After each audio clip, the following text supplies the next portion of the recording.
हमारे चैनल को सब्सक्राइब करें और बेल आइकन दबाएं।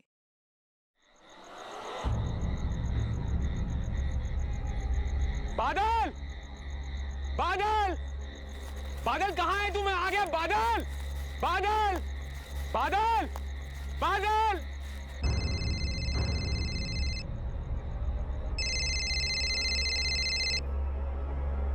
सुनिए सुनिए। हाँ? फोन।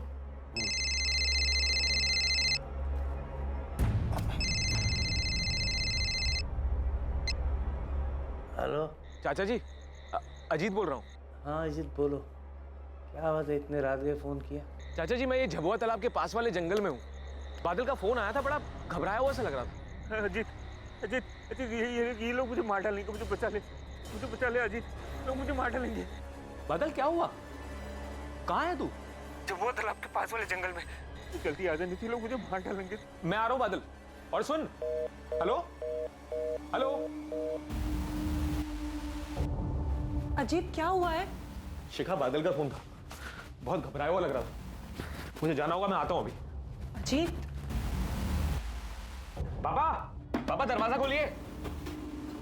पापा, मैं झबुआ तालाब जा रहा हूँ। बादल का फोन आया था, किसी मुसीबत में लग रहा है।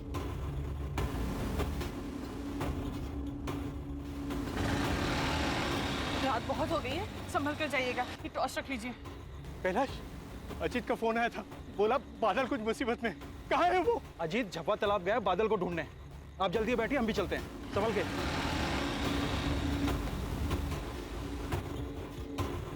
बादल, बादल, बादल, हम लोग आ गए। बादल, बादल, बादल, ए बादल, बादल, हम लोग आ गए। बादल, बादल, अरे बादल। ऐसे तो हम लोग ढूंढ नहीं पाएंगे बादल को। मुझे लगता है हमें पुलिस की मदद लेनी चाहिए। विनायक जी, आप चिंता मत कीजिए, हम झबुआ तालाब जा रहे हैं, आपके बेटे बादल को ढूंढ लेंगे। पापा, मैं इनके साथ जा रहा हूँ। आप एक काम कीजिए, आप घर जाइए, लता चाची इंतजार कर रही होगी। और बादल का फोन आया ना तो मुझे फोन कीजिएगा।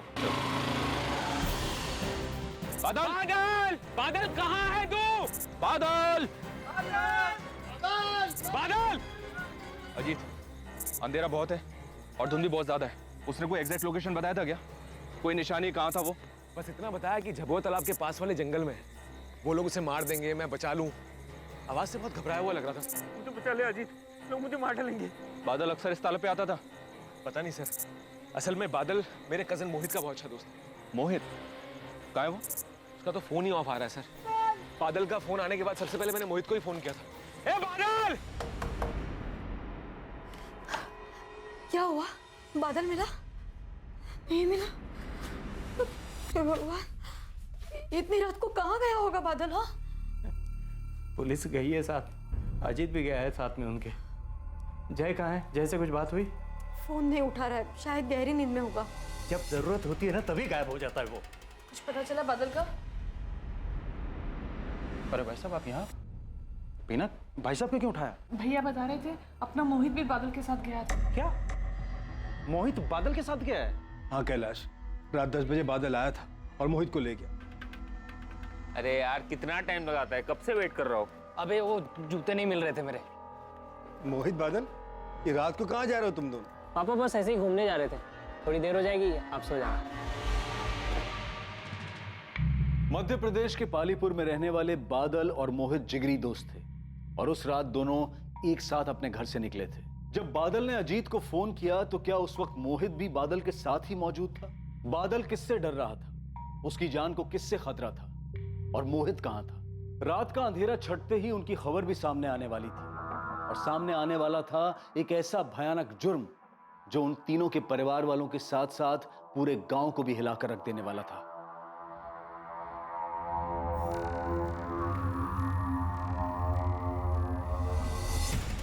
सुजीत भाई,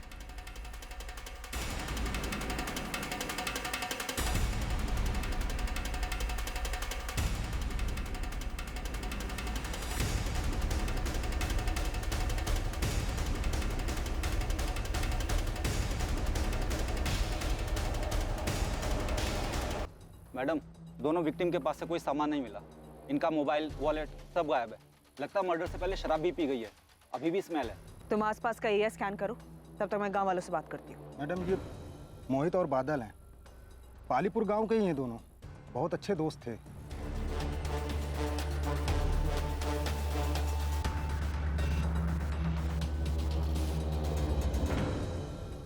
पल्लवी, कल रात बादल के लिए कंप्लेंट मिली थी।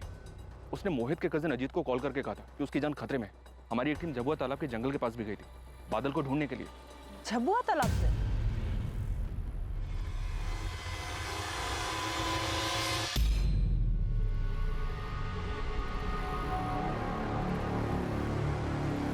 हमने देर रात तक झबुआ तालाब वाले एरिया को सर्च किया। फिर कंप्लेंट करने वाले अजीत को उसके मामा बलवंत ने कॉल किया। उसने बताया कि बादल के साथ मोहित भी था। हमने और सर्च किया, लेकिन घने अंधेरे की वजह से हमें वहाँ कुछ नहीं मिला। माँ सुबह फिर से सर्च शुरू करने वाले थे, इनकी लाशें मिलने की खबर आ गई। सर, बादल ने अजीत को फोन करके कहा था कि वो झबुआ तालाब के पास। कहाँ है तू? झबुआ तालाब के पास वाले जंगल में। लेकिन हमें इन दोनों की लाश तो यहाँ सोमबाग में मिली है। ये इलाका झबुआ तालाब वाले एरिया से कुछ 15 मिनट की दूरी पर है ना? Yes sir. सर, यहाँ कुछ है। सर, ये खून के धब्बे उधर से उस तरफ काफी दूर तक जाते हुए नजर आ रहे हैं। सर, ये झबुआ तालाब भी उसी तरफ है।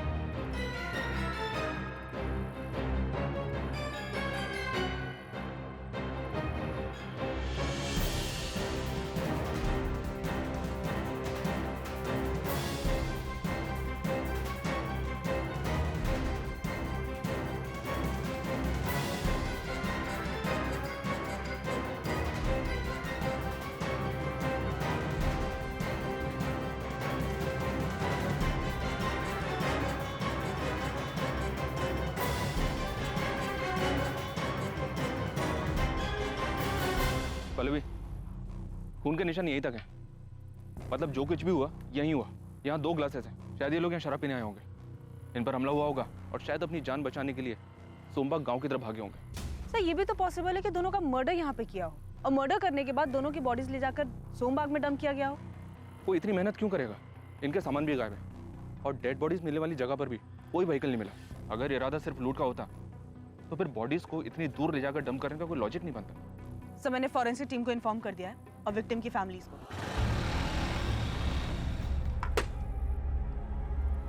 मोहित, मोहित, मोहित, आगे जाना मना।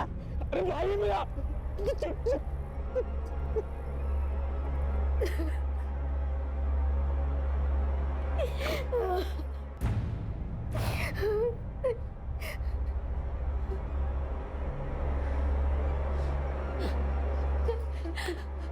हमारा बादल, बादल मोहित को मार दी। क्यों मार? मामा जी संभालिए अपने आप को। मेरे बच्चे ने किसी का क्या बिगा? पापा, माँ कैसी है?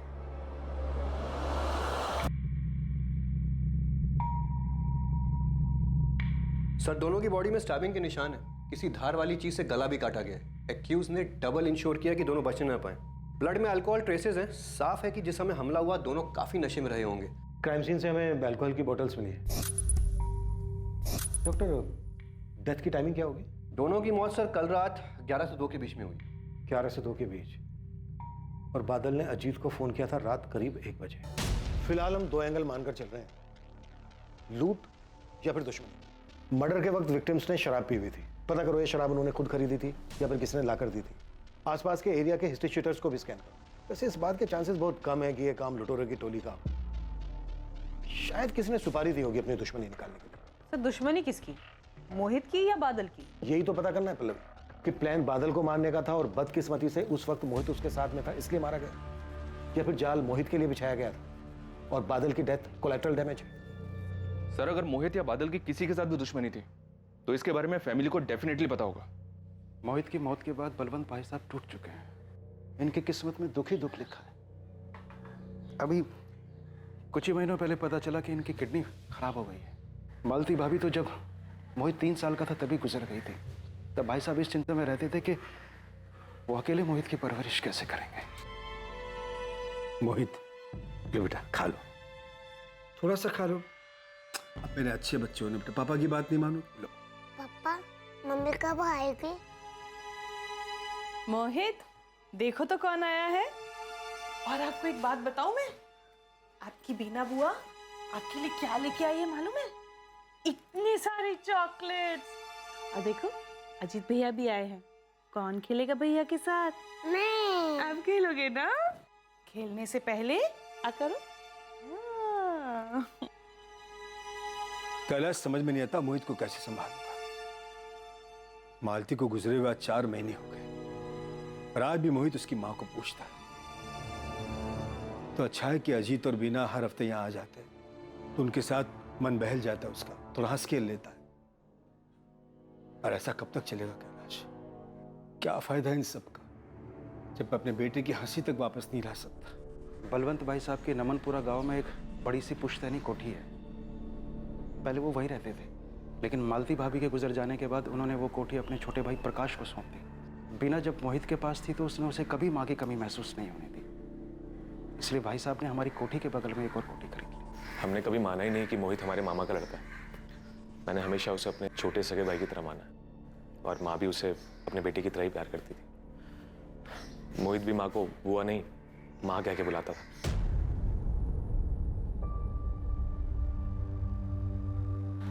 माँ, मोहित के जाने के बाद बलवंत मामा जी की तरह माँ का हाल भी बहुत बुरा। मोहित की किसी के साथ कोई दुश्मनी थी? नहीं, दुश्मनी तो नहीं थी। बलवंत जी इतने बड़े जमींदार हैं, इनकी किसी के साथ कोई दुश्मनी? ऐसी भी कैसी दुश्मनी कि कोई इतनी बेरहमी के साथ मोहित को मार डाले। मोहित और बादल झबुआ तालाब क्यों गए थे? मुझे नहीं पता साहब। मोहित और बादल दोस्त थे, दोनों अक्सर साथ में घूमने जाया करते थे। बादल की या आपकी किसी के साथ दुश्मनी? मुझ गरीब से किसी की क्या दुश्मनी होगी? बादल तो बहुत हंसमुख लड़का था, बहुत ही जिम्मेदार, सबसे बड़े प्यार से मिलता था। उसकी भी किसी से क्या दुश्मनी होगी? आपका छोटा बेटा जय है, वो कहाँ है? वो खेत पे गया है। मर्डर वाली रात को कहाँ था वो? पड़ोस के गांव में उसके दोस्त की शादी थी, कल रात को वो वहीं था।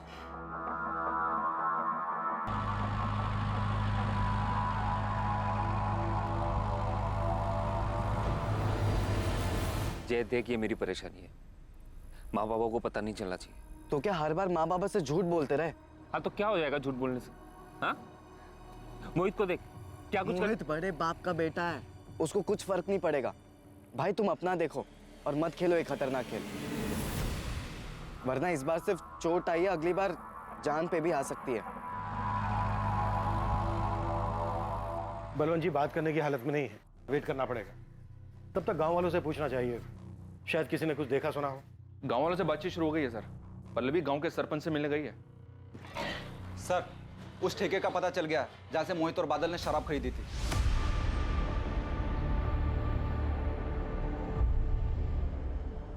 जी हाँ साहब, कल रात की बात है, करीब 10:30 बजे के आसपास मोहित और बादल दोनों आए थे ठेके पर। वो दोनों ही आए थे या कोई और भी था उनके साथ? उनके साथ भी कोई नहीं था। ये दोनों शराब लेने के लिए ठेके पर अक्सर आते थे, कभी कुछ नोटिस किया? अब साहब पता नहीं ये बात आपके कितने काम की है, लेकिन जब भी दोनों पीने के लिए आते थे पैसे हमेशा मोहित ही निकालता था, क्योंकि बादल की तो कुछ हैसियत थी नहीं उसके सामने, पर हाँ दोस्ती दोनों की पक्की थी। अजीत को जानते हो? अजीत की दोस्ती कैसी थी बादल के साथ? मैडम, असली दोस्ती अजीत और मोहित की नहीं, मोहित और बादल की थी। दोनों बड़े अच्छे दोस्त थे, पर बड़े दुख की बात है कि दोनों के साथ ऐसा हादसा हो गया। हमें भी ताज्जुब हुआ। चोरी चकारी की घटनाएं इस गांव में पहले भी कभी हुई हैं, पर इतना बड़ा कांड कभी नहीं हुआ। मोहित की किसी से दुश्मनी सरपंच जी? मोहित के पिता बलवंत जी इस गांव के नामी जमींदार हैं। सिर्फ दौलत ही नहीं, बहुत इज्जत भी कमाई है उन्होंने। ये बादल तो नामी जमींदार का बेटा नहीं था। बादल की किसी से दुश्मनी? बादल तो बहुत गरीब घर से था, और गरीब की दुश्मनी गरीबी से, पर बहुत समझदार लड़का था। सरपंच जी, बादल ने मुसीबत के वक्त ना अपने पिता को फोन किया, ना भाई को फोन किया, बल्कि अपने दोस्त अजीत को फोन किया। क्यों? घर में कोई झगड़ा वगड़ा चल रहा था उसका? बादल ने सिर्फ अजीत को ही फोन क्यों किया? इस सवाल के साथ साथ कई और सवाल भी उठते हैं।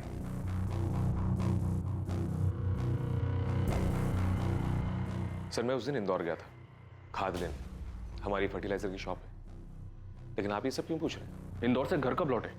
रात को करीब 12 बजे मैंने अजीत को खाना दिया, बस आंखें लगी थी कि बादल का फोन आ गया। पता नहीं सर, बादल ने उस दिन मुझे ही क्यों फोन किया, अपने पिताजी अपने भाई को क्यों नहीं? अभी तक हम सब लोग परेशान थे, इसलिए कभी इस बात पे ध्यान ही नहीं किया।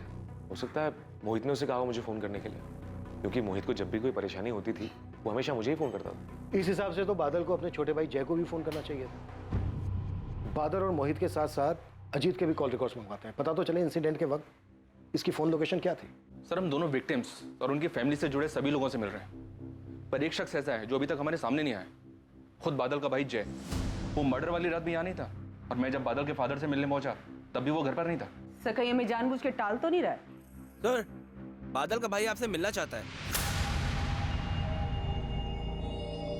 सर उस रात मैं अपने एक दोस्त की शादी में गया था। शोर शराबे में मुझे पता ही नहीं चला मुझे कब बादल का फोन आया। तुम्हें बादल ने फोन किया था? कितने बजे आया था बादल का फोन?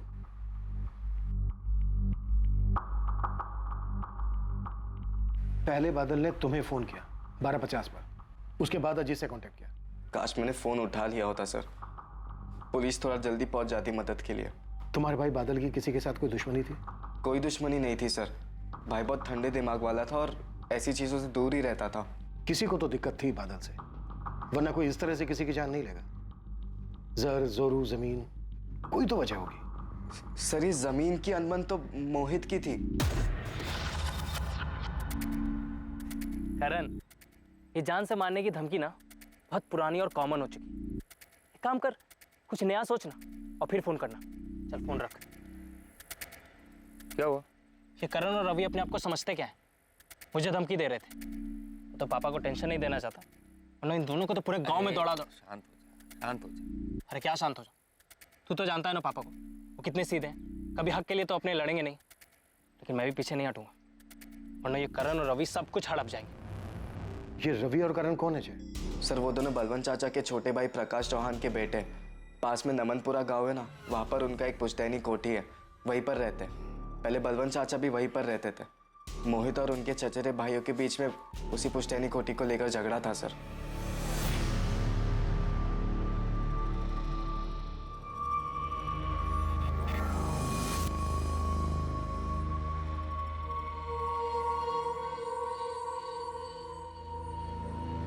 रवि, करण, पूरे दिन मोबाइल में घुसे रहते हो तुम लोग, खाने को नहीं जगाइए। अरे कम से कम कुछ काम कर लिया करो, खेतों पे ध्यान दे दो। सब कुछ नौकरों के भरोसे नहीं छोड़ सकते। वहां जाके देखो क्या हो रहा है क्या नहीं हो रहा है। आप क्यों खून जला रहे हैं इन दोनों के पीछे? चलिए जल्दी, देर हो रही है। मुझे बलवंत भाई साहब का बड़ा दुख होता है। पहले मालती भाभी, फिर मोहित, और तुम लोग भी चलो मिल के आना चाचा जी से। जी पापा। जी माँ। क्या जी पापा जी मम्मी? यार अभी तो गए थे उनके घर, फिर बार बार क्यों जाना? और वैसे भी जिसकी मौत का दुख ही ना हो उसके घर जाके भाई मुझसे ना दुखी होने की एक्टिंग नहीं हो पाए। विदिक जाना तो पड़ेगा, और वहां जाके कुछ गड़बड़ मत करना। अपने रास्ते का कांटा निकल गया, तो जो होगा अपने हिसाब से होगा। आकाश तू परेशान मत हो भाई, मैं ठीक हूँ। नहीं भैया, आप ऐसा क्यों कह रहे हैं? आप माने या ना माने, तो मोहित की बात सुनते ही ऐसा लगा जैसे किसी ने करण और रवि पे हमला कर दिया। आपकी बड़ी फिक्र होती है भैया, आप कुछ दिनों के लिए हमारे साथ चल के रहिए। नहीं प्रकाश, मैं वाकई यहाँ ठीक हूँ। अजीत और उसकी पत्नी मेरा अच्छे से ख्याल रख रहे हैं।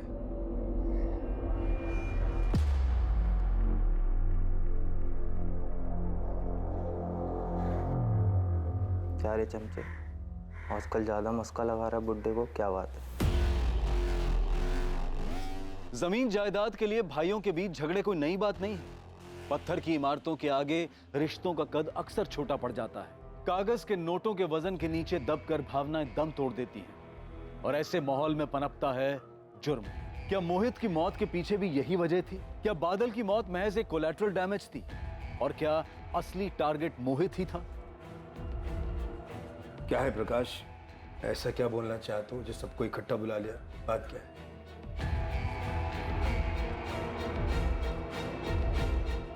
जी सर, रवि और करण चाहते थे कि हमारी जो पुश्तैनी कोठी और जमीनें हैं उनका बंटवारा आधे आधे के बजाय 70 और 30 के भाग में 70% रवि और करण को मिले और 30% मोहित को। इस बात को लेकर कोई झगड़ा था परिवार में? झगड़ा कैसा सर? अगर बंटवारे में एक भाई को थोड़ा सा ज्यादा मिल जाए तो आखिरकार जमीन और जायदाद घर में ही तो रहती है। और रही बात रवि और करण की सर, तो मोहित का उनके साथ भाई का रिश्ता था। पर रवि और करण ये ऐसा कोई रिश्ता मानते नहीं थे सर, और मोहित ये बात बखूबी जानता था, इसीलिए वो ये 70 और 30 वाले बंटवारे के खिलाफ था। भैया हम सोच रहे थे कि कोठी और जमीन बेच के जो भी पैसा आए उसका 70-30 के हिसाब से बंटवारा कर लेते हैं। हिस्सा तो आधा आधा ही होगा चाचा जी, मतलब 50-50। किस बात का 50-50? यहाँ सारी देखरेख हम लोग करते हैं, खून पसीना हमारा बहता है। और वैसे भी आपकी इतनी सारी प्रॉपर्टीज है बड़े पापा, पुश्तैनी जायदाद में थोड़ा कम मिल जाए तो क्या दिक्कत है? हाँ प्रॉपर्टीज है तो जलन हो रही है। ए मोहित, औकात में रह, समझा? जब बड़े पापा कुछ नहीं बोल रहे बीच में तू क्यों उचक रहा है? और बड़े पापा आप ही बताइए, बड़ी माँ के गुजरने के बाद आप सब कुछ छोड़ छाड़ कर चले गए बिना बुआ के पास रहने के लिए। उस समय हमारे पापा ने सब कुछ किया, जमीन की देखरेख, कोठी की मरम्मत, खेती बाड़ी, सब कुछ। आज 20 साल हो गए हैं उस बात को, और हम 70-30 का हिस्सा इसलिए बोल रहे हैं ताकि सारा परिवार राजी खुशी से रह सके। कुछ गलत बोल रहे हैं तो आप बताइए। नहीं रवि बेटा, बोल तो तू ठीक रहा है। क्या ठीक बोल रहा है पापा? बंजर जमीन थी, उस पर खून पसीना लगाकर आपने उसे उपजाऊ बनाया, तब जाकर लोग उसे हाथों हाथ खरीदने के लिए तैयार है। छोटी सी कोठी थी दादाजी की, उसे पैसे लगाकर आपने इतना आलीशान बनवाया। मोहित बेटा, मैं समझ रहा हूं तो क्या बोलना चाह रहा है, लेकिन एक बात समझो, आज जो कुछ हमारे पास है उसके लिए ना तो तुमने मेहनत की और ना ही रवि और करण। जो भी हो पापा, लेकिन मुझे 70-30 की हिस्सेदारी तो बिल्कुल मंजूर है। अगर इनकी यही जिद है तो ठीक है, छूट जाए सौदा। मोहित सुन ले, अगर तेरी वजह से सौदा टूटा ना, तुझे बीच से फाड़ के रख दूंगा, बोल रहा हूं। करण क्या बोल रहा है तू बेटा? शांत। कैलाश, क्या लगता है तुझे? मुझे क्या लगेगा भाई साहब? मोहित सही बात कह रहा है, बंटवारे का मतलब आधा आधा ही होता है। हाँ, 50-50 ही सही है, सबको बराबर मिलना चाहिए। वाह बड़े पापा, आप लोग किसकी बातें सुन रहे हैं? बाहर वालों को आप हमारे घर के मैटर में क्यों बीच में ला रहे हैं? और वैसे भी ये अजीत चमचा है, पता नहीं इसके मन में क्या चल रहा है। बकवास बंद कर करण।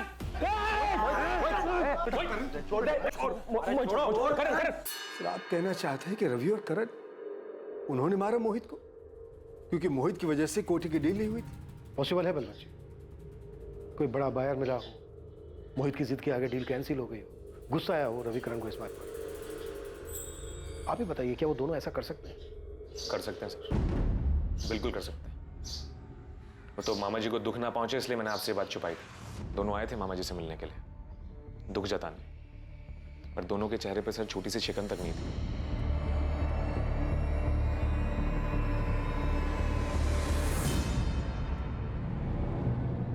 कहाँ हो आप?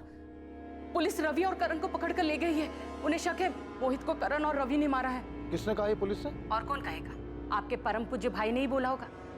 उनका बेटा तो नहीं रहा, उसका बदला हमारे बेटों से लेना है उनको। तू फिक्र मत कर, पुलिस को 10 मिनट में छोड़ना पड़ेगा हमारे रवि और करण को। मैं अभी वकील से बात करता हूँ।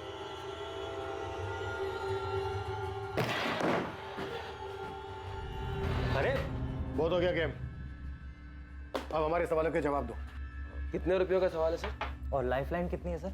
1 लाइफलाइन तो तुम दोनों ले ही चुके हो, अपने चचेरे भाई मोहित की। और रवि, तुमने तो मोहित को जान से मारने की धमकी भी दी थी। अरे क्यों इल्जाम लगाते हैं सर? मैंने तो उसे सिर्फ सलाह दी थी कि दूसरों के रास्ते में टांग अड़ाने से टांग टूट भी सकती है। अगर ये सलाह है तुम्हारी तो फिर धमकी कैसी होती? इंस्पेक्टर, हम तुम्हारी वर्दी उतरवा देंगे। इसे कहते हैं सर धमकी। और सर धमकी का क्या है, आजकल हर कोई धमकी दे रहे हैं। तुम दोनों को देखकर ये लग नहीं रहा है कि तुम दोनों को अपने चचेरे भाई मोहित की मौत का जरा भी दुख है। सही जवाब। नहीं है बिल्कुल भी दुख, लेकिन इसका मतलब ये नहीं है कि मोहित को हमने मारा। हर कातिल शुरू में ऐसा ही बोलता है, लेकिन जब हम सबूत रखते हैं ना सामने तो उसकी बोलती बंद हो जाती है। दिखाइए सर सबूत। आपने हमारे फोन रिकॉर्ड चेक किए?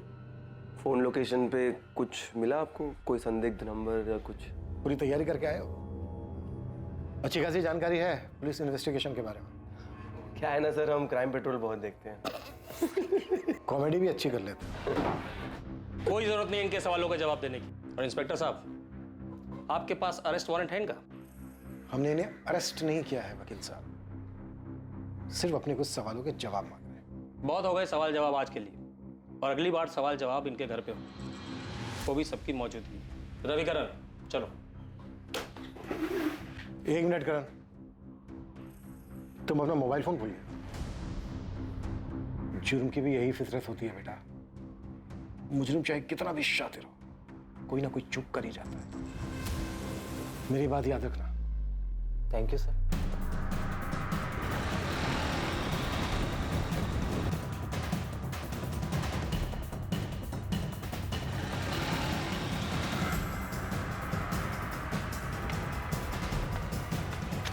वही रुक जा, हाथ ऊपर।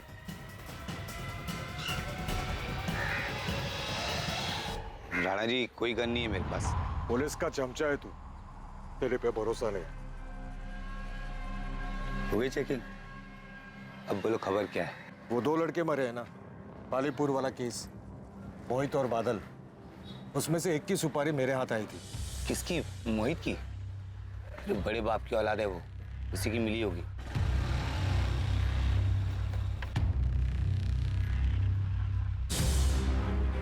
बाकी पैसा काम हो जाने के बाद। किसका टिकट काटना है? आसान शिकार है।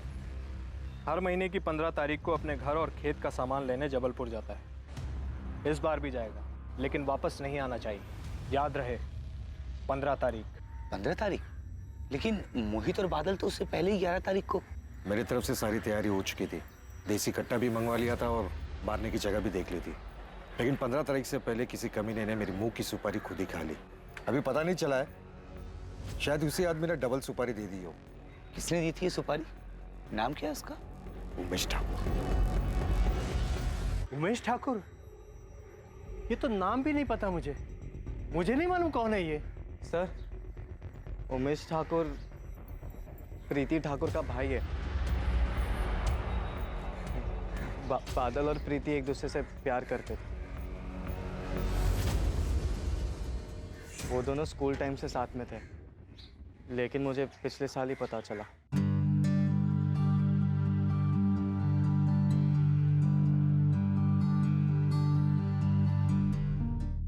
प्रीति हमारे बिरादरी की नहीं थी, इसलिए बादल ने सारी बातें छुपाई थी। सर, मैंने भाई को बहुत समझाया था, लेकिन भाई तुम अपना देखो और मत खेलो एक खतरनाक खेल, वरना इस बार सिर्फ चोट आई है, अगली बार जान पे भी आ सकती है। देख जय, मैं समझता हूँ कि तुझे मेरी फिक्र है, लेकिन माँ को ये बात मत बता, खामखा परेशान होंगे। और प्रीति और मैं, हम दोनों एक दूसरे को स्कूल टाइम से जानते हैं, तब से एक दूसरे से प्यार करते हैं। खून उनका भी लाल है और हमारा भी। लेकिन खून सिर्फ हमारा बहेगा भाई, वो भी उनके हाथ में। और ऐसा ही हुआ।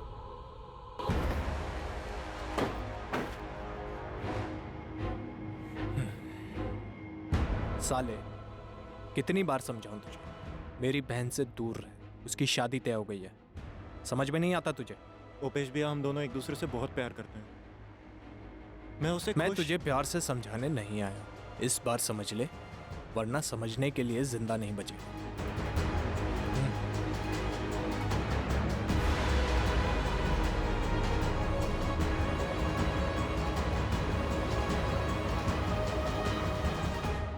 ये कब की बात है? जब तुम दोनों ने कहा था कि वो मोटरसाइकिल से गिरा था तब? आप परेशान ना हो इसलिए बादल ने झूठ बोलने बोला था। जय, तुम इतना कुछ जानते थे पर तुमने हमसे सब छुपाया, क्यों? क्योंकि 2 महीने पहले प्रीति की शादी हो चुकी है बेड़ा घाट में। मुझे लगा सब कुछ ठीक हो चुका होगा। अगर सब कुछ ठीक हो गया था तो उमेश ने सुपारी क्यों दी? बादल और प्रीति प्यार करते थे? हमें नहीं पता सर, मोहित ने ऐसी किसी बात का जिक्र तक नहीं किया हमारे सामने।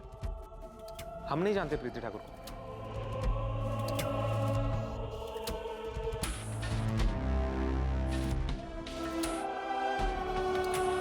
माँ कहाँ थी आप?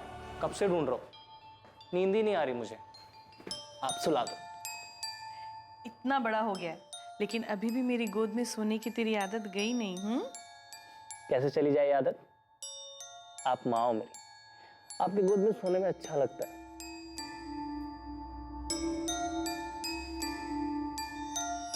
अजीत, मोहित इधर है। मोहित, मैं कब से बाहर ढूंढ और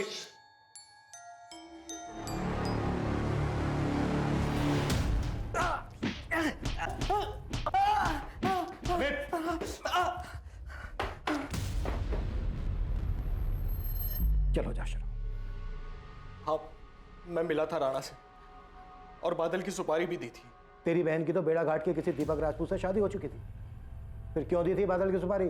क्योंकि वो कमीना शादी के बाद भी मेरी बहन के पीछे पड़ा था और मेरी बेशरम बहन भी उससे मिलने जाती थी। ये तो अच्छा हुआ कि उसके पति से पहले मुझे पता चल गया।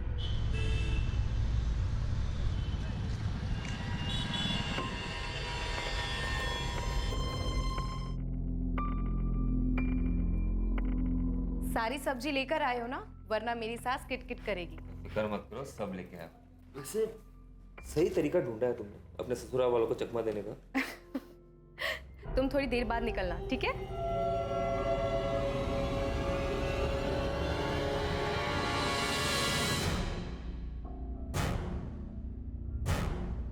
भैया मैं शर्म नहीं आती तुझे? तेरी शादी हो चुकी है।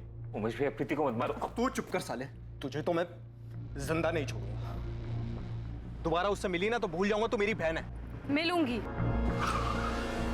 उस बादल ने पता नहीं क्या पट्टी पढ़ाई थी मेरी बहन को। मेरी बहन बागी हो गई थी। अगर ये बगावत उसके पति को दिख जाती तो मेरी खानदान की इज्जत का क्या होता?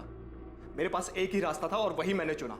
अगर तुझे ये लग रहा है कि तू कोई भी कहानी सुनाएगा हम उसे मान लेंगे तो गलत लग रहा है तुझे।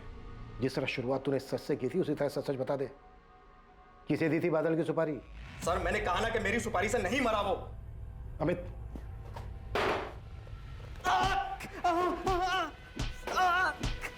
कभी लालचंद को बोला है सर सारे सुपारी गैंग्स में पता करने के लिए, और उमेश के कॉल रिकॉर्ड्स भी मंगवाए हैं। सर, ये उमेश काफी मोटी चमड़ी है, इतना थोड़ा फिर भी मुंह नहीं खोल रहा है। उसकी बहन प्रीति से बात करनी चाहिए, शायद उसे कुछ पता हो। जादव, बादल की बाइक का कुछ पता चला? इन्फॉर्मेशन तो हर जगह पहुंचा दिया सर, और चोरी का सामान डील करने वालों के यहाँ भी देखा, पर इस बाइक के बारे में किसी को कुछ पता नहीं है। ठीक है, लेकिन पता करते रहो। प्रकाश, ऐसे केसेस में पुलिस सब पर शक करती है, सबसे सवाल जवाब करती है, लेकिन मैंने सारी पूछताछ में कभी रवि और करण का नाम तक नहीं। जब अजीत ने उन दोनों का नाम लिया तो आपने एक बार भी नहीं कहा कि वो दोनों ऐसा नहीं कर सकते। और पुलिस ने तो धमकी दी है मेरे बच्चों को कि वो लोग ये गांव छोड़ के कहीं नहीं जा सकते। दुर्गा, रवि और करण मेरे बेटे जैसे हैं, मैं उन्हें कुछ नहीं होने दूंगा। बेटे जैसे होते तो आप मान लेते उनकी बात और कोटी का हिस्सा देने से मना नहीं करते। काश, ये दुर्गा क्या बोल रही है? देखो, कभी कभी हम बच्चों की जिद के आगे मजबूर हो जाते हैं। सही कहा आपने, औलाद से बढ़कर कुछ नहीं होता, और इस केस में अगर मेरे बेटों को कुछ हुआ ना तो मैं भी बर्दाश्त नहीं करूंगा भैया।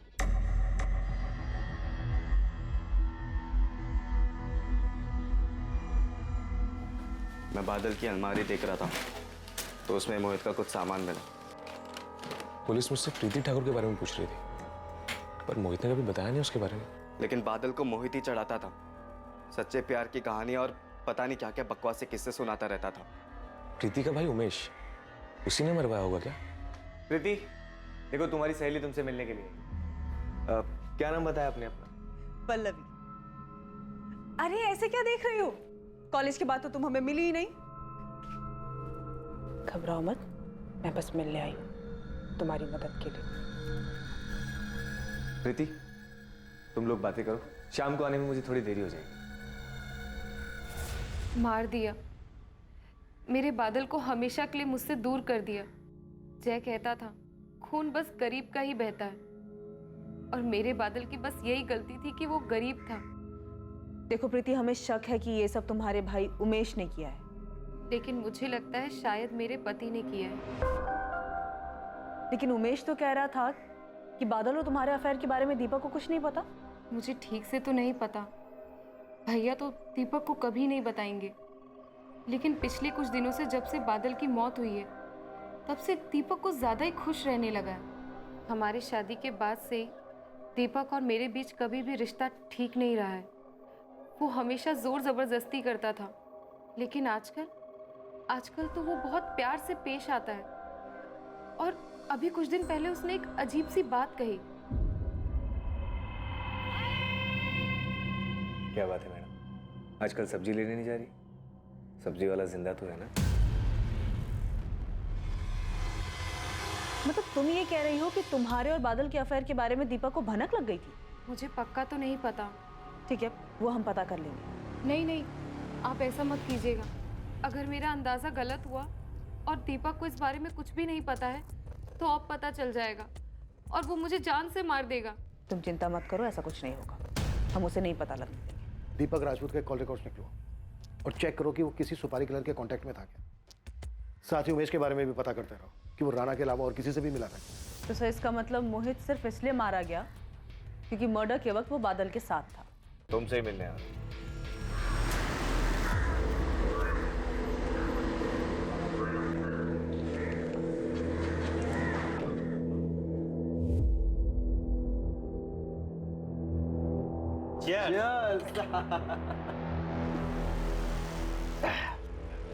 यार दीपक, ये जमीन की डील एक बार फाइनल हो गई तो तीनों का तगड़ा फायदा होगा, नहीं? और वैसे भी तेरा फायदा तो पहले ही हो चुका है। अबे तुम दोनों के तो दोनों हाथों में पहले से लड्डू है। अच्छा लगता है ना जब अपनी प्रॉपर्टी किसी दूसरे से शेयर ना करनी पड़े, हैं? बात तो सही कह रहा है। क्या? दीपक की करण और रवि से दोस्ती है। हाँ साहब, अब पता चला है त्रिमूर्ति साथ मिलकर जमीन की कोई डील कर रहे हैं। डील तो हुई है इनके बीच, लेकिन किस चीज की ये खुद के निकालना पड़ेगा। शुरुआत से ही पुलिस इस असमंजस में थी कि मोहित और बादल में से असली टारगेट कौन था और कौन दूसरे के साथ मौजूद रहने की वजह से मारा गया था। लेकिन अब पुलिस के पास संदिग्धों के अलग अलग विकल्प मौजूद थे। किसी की बादल से दुश्मनी थी तो किसी की मोहित से, और अब यह संभावना भी नजर आ रही थी कि शायद दोनों के दुश्मनों ने मिलकर ही इस हत्याकांड को अंजाम दिया था। सर मुझे एक बात याद आ रही, थोड़ी पुरानी है, कोई 7-8 महीने पहले की। किससे जुड़ी हुई है, मोहित या बादल? दोनों से ही।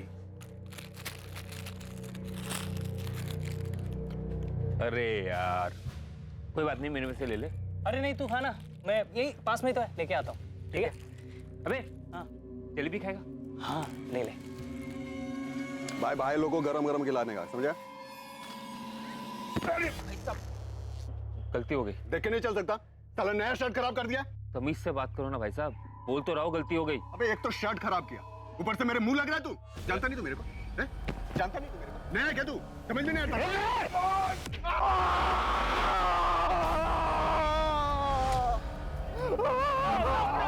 भाग बादल भाग, वरना मुझसे से भाग। उस दिन जिस आदमी का हाथ जला वो पास के नमनपुरा गांव का नटवर मौर्य है। 1 नंबर का गुंडा है सर। उस दिन उसका हाथ गलती से जला और उसके बाद जो उसने जानबूझकर किया वो बहुत ही गलत किया।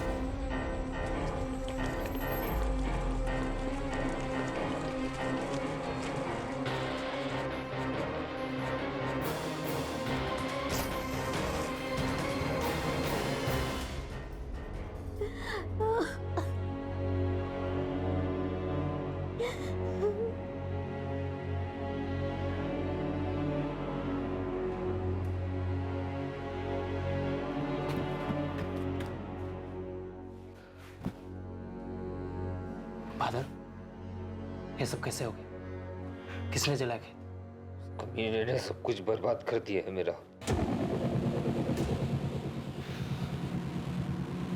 उसे मैं नहीं छोड़ूंगा। सब जानते थे ये काम नटवर मौर्य का किया हुआ है। उस दिन तो मोहित और बादल आपे से बाहर ही हो गए।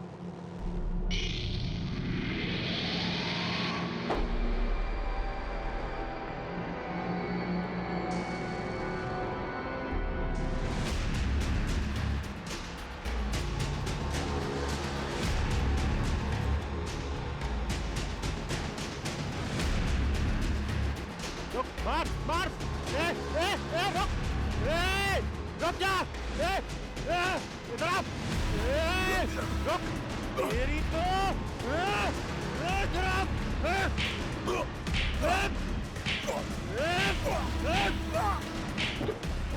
देखो तुम लोग गलत कर रहे हो। बादल, इस साले ने पूरा खेत जला दिया, एक बार भी नहीं सोचा। मार साले को, छोड़ना मत। नहीं बादल, पैर तोड़ साले का। नहीं, तेरे मार, नहीं बादल। उस हमले में नटवर का पैर टूट गया। बादल का बदला तो पूरा हुआ सर, पर उसके बाद दोनों गांवों के बीच बहुत तनाव बढ़ गया। दोनों तरफ मारकाट की बातें होने लगी।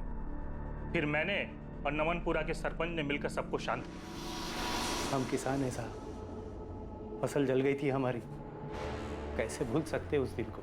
अगर इतनी बड़ी बात थी तो हमसे छुपाई क्यों? गलती होगी सर, सब शांत हो गया था तो हमें भी ध्यान नहीं रहा कि नेटवर्क अब भी उस झगड़े का बदला ले सकता है। बदला वक्त के साथ और बढ़ता है अजीब। उसकी टांग टूटी, ऊपर से गुंडा वो कैसे सोच लिया कि वो बाद में बदला नहीं लेगा। रवि और करण की मोहित से दुश्मनी थी, उमेश और दीपक की बादल से। तू चुप कर साले, तुझे तो मैं। फिर पता चला रवि, करण और दीपक दोस्त हैं। और अब ये नटवर मौर्य वाला एंगल सामने आया। इसकी तो अकेले की दुश्मनी थी इन दोनों मोहित और बादल से, ऊपर से क्रिमिनल भी है। मारपीट के केसेस दर्ज हैं इसके नाम पे। भाई भाई लोगों को गरम गरम खिलाने का, समझा? खिला बे। ये एक ऐसा चक्रव्यूह है, इसमें जितना अंदर जा रहे हैं उतना ही फंसते जा रहे हैं। ये नटवर और उमेश दोनों ही नमनपुरा गांव के। उमेश तो जानता ही होगा इसको। चांसेस हैं कि उमेश ने ही नटवर को सुपारी दी होगी। नटवर की तो पहले से दुश्मनी थी मोहित और बादल से। मैं नहीं जानता कि ये नटवर का काम है या नहीं, मैं सिर्फ इतना जानता हूं कि मैंने कुछ नहीं किया।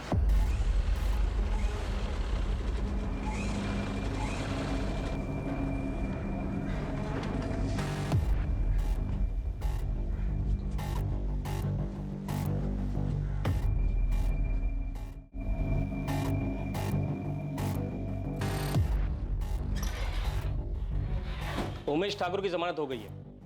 ये रहे पेपर्स। ये उमेश के वकील आप कब से हो गए तोमर साहब? कानूनी दांव पेंच लगाकर ऐसे मुसीबतों को क्यों मचा रहे हैं? सिर्फ पैसों के लिए? आप अपनी ड्यूटी कीजिए, मैं अपनी कर रहा हूँ। मेरे क्लाइंट रवि और करण चौहान के करीबी दोस्त हैं दीपक राजपूत, और उमेश दीपक राजपूत का साला है। रवि, करण और दीपक उमेश की बेल करवाना चाहते हैं, और उन्हीं के कहने पे मैंने ये काम लिया। छोड़ दो उमेश को।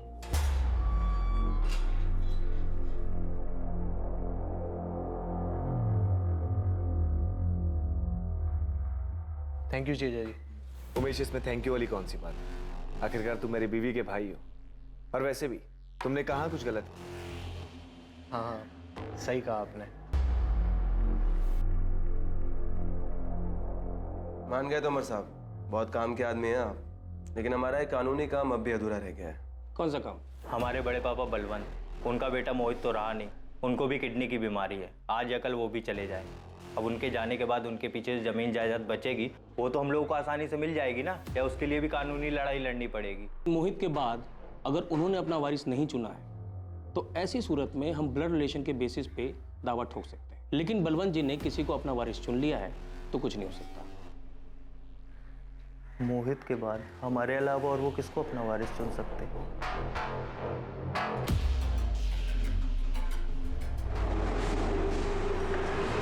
साहब, काम की खबर लाया। जबलपुर के 2 सुपारी किलर नंदू और रघु पिछले हफ्ते पालीपुर में दिखे थे। कहाँ से मिली खबर? पक्की है? बिल्कुल पक्की है साहब। वो गन सप्लायर है मदन चाचा, उन्हीं से मिलने आए थे दोनों। ये ले जाओ, विलायती सिस्टम है इसका, एकदम मक्खन चलेगा। कब गोली अंदर गई, कब आदमी स्वर्ग पहुंचा, उसे भी नहीं पता चलेगा। वैसे इस बार कहाँ का शिकार है? यही पालीपुर में चाचा। 2 बकरे इस बार। गोली चलेगी ना तो आवाज आपको भी सुनाई देगी। नंदू और रघु बहुत पुराने सुपारी किलर हैं, 4 मर्डर कर चुके हैं, 6 हाफ मर्डर के केसेस चल रहे हैं इन पर। ये यहाँ पालीपुर में आए थे और हमें इस बात का पता तक नहीं चला। अगर ये दोनों यहाँ पर दिखे हैं तो इसका मतलब यह है कि मोहित और बादल के मर्डर में इनका हाथ है, लेकिन इन दोनों को स्ट्रैप किया गया था। इसका मतलब यह है कि गन इस्तेमाल करने की शायद जरूरत ही नहीं पड़ी होगी।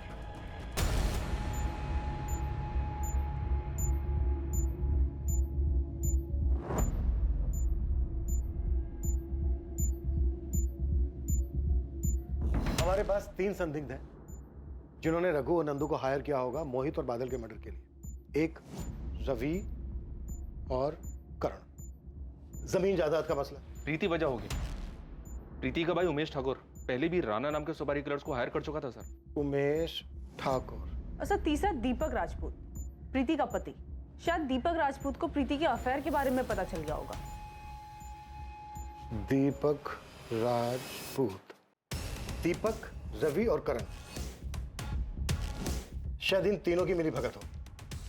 और उमेश भी इसमें शामिल हो गया होगा क्योंकि रवि करण के वकील ने ही उमेश की बेल करवाई। या फिर इस बात के भी पूरे चांसेस हैं कि इन सब ने मिलकर ये चक्रव्यूह रचा।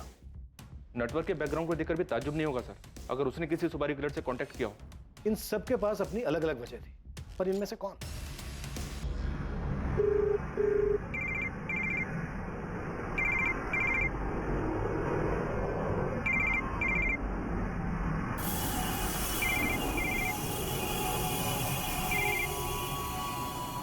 टेक किया आपने बाबा?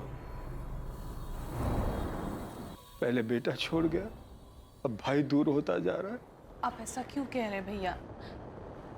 हम हैं ना आपके साथ। भाई साहब, रवि और करण तो बच्चे हैं, लेकिन प्रकाश भाई को ऐसा नहीं करना चाहिए था। पुलिस ने सिर्फ रवि और करण से नहीं, मुझसे और अजीत से भी पूछताछ की। पता नहीं ऐसा कौन सा डर है उन्हें जो पूछताछ में सामने आ जाएगा। आपको याद है भाई साहब कैसे उस दिन मोहित और करण एक दूसरे के आमने सामने थे? अगर तेरी वजह से सौदा टूटा ना, तुझे बीच से फाड़ के रख दूंगा, बोल रहा हूं।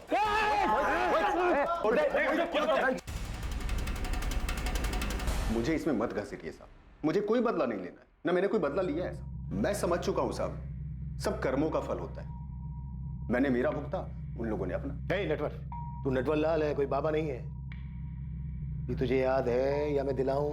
याद है साहब, लेकिन जब से पैर धीमे चल रहे हैं ना साहब, तब से दिमाग तेज चलने लगा। सब समझने लगा हूं अच्छा बुरा, इसलिए ये चोरी चकारी सब छोड़ दिया मैंने। चोरी छोड़ दी, लेकिन हेरा फेरी वो तो नहीं छोड़ी ना तूने। अपने दोस्तों का साथ तो नहीं छोड़ा तूने। हाल खबर तो बराबर लेते रहते तुम। दुश्मनी तो मोल नहीं ले सकता ना साहब, तो हाल खबर ही लेता रहता हूँ। हालांकि जब उनसे बात होती है तो उन्हें भी समझाता हूँ, कुछ नहीं रखा भाई इसमें, सुधर जाओ। बहुत बकवास सुन ली तेरी। अब सीधे सीधे बोल, रघु और नंदू कहाँ है? उन दोनों से कांटेक्ट किया था ना तूने? क्या फिर नमलपुरा का उमेश में शामिल है इसमें? कौन उमेश था? उमेश ठाकुर? इसकी तब तक खातिरदारी करो जब तक ये सच ना बोलते। सर, ये नंदू और रघु भोपाल में अरेस्ट हुए थे। कुछ 1 महीने पहले बेल पे बाहर हुए।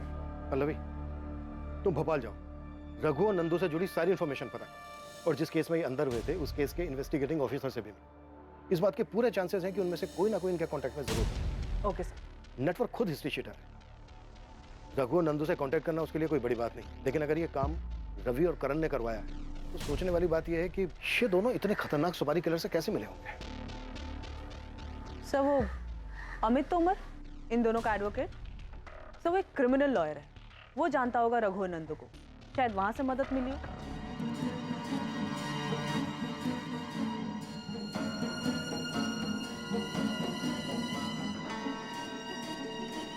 मामा जी, चाय। मामा जी, आप अभी तक उठे नहीं। मामा जी, मामा जी, मामा जी उठिए। अजीत, माँ, जल्दी आइए। मामा जी उठिए।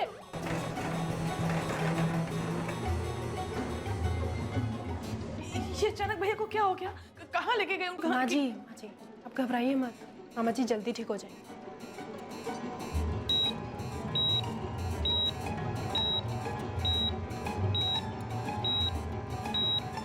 एक तरफ पुलिस सामने आने वाले हर एक एंगल को टटोल रही थी, और वहीं दूसरी तरफ बलवंत चौहान अस्पताल में अपनी जिंदगी के लिए लड़ रहे थे। रघुवंशी और चौहान परिवार के लिए घड़ी बहुत मुश्किलों से भरी थी, और बादल का परिवार भी कई मुसीबतों से संघर्ष कर रहा था। हम बहुत परेशान हैं गुप्ता जी, अगली किस्त के लिए कुछ तो मोहलत दीजिए। पिछली 4 किस्तें भी बाकी हैं। बादल ने कहा था कि 1 हफ्ते के अंदर सारी किस्तें चुका देगा। लेकिन आपको पता है ना बादल के साथ क्या हुआ? हम अभी भी उस दुख से इसीलिए हम इतने दिन रुके रहे, लेकिन अब और नहीं रुक सकते। पिछली बार भी जब आपके खेत में आग लगी थी तब हमने सब्र किया था ना। अब आपकी मुसीबत देखने जाऊंगा ना तो मैं खुद मुसीबत में आ जाऊंगा। गुप्ता जी, मैं आपके पैर छूता हूं। देखिए विनायक जी, प्लीज, इन सब से कोई फायदा नहीं है। मेरे हाथ से चीजें निकल चुकी हैं। मुझे खेत से ट्रैक्टर ले जाना है, प्लीज चाबी दीजिए प्लीज। दे दे बेटा, दे दे।